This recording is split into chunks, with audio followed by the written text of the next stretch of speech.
Bentrovati al meteo. Brusco stop all'inverno con l'anticiclone che comanda il tempo sul nostro territorio, dove tra l'altro le temperature si porteranno su valori quasi primaverili. Vediamo insieme il dettaglio di venerdì 5 febbraio. Sul Veneto il cielo risulterà piuttosto nuvoloso, con nubi basse e nebbie in pianura un po' per tutto l'arco della giornata. Non si esclude anche una locale e leggera piovigine. Foschie anche fitte al mattino e soprattutto in serata.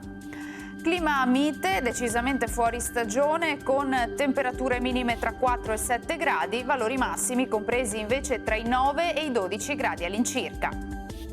Ci spostiamo ora sul Friuli Venezia Giulia, dove avremo molte nubi con cielo grigio e fosco, qualche nebbia al mattino, anche occasionali piovaschi a carattere sparso, soprattutto nel corso del pomeriggio. Temperature minime tra 5 e 9 gradi, massime invece sugli 11-12 gradi. Diamo uno sguardo infine alla situazione del Trentino Alto Adige. Anche qui il cielo sarà coperto, foschie soprattutto sui settori meridionali, possibili schiarite invece sul resto della regione. Temperature minime intorno ai 3-4 gradi, massime invece sui 10 all'incirca. Dal meteo di Antenna 3 per ora è tutto, grazie per l'attenzione e arrivederci.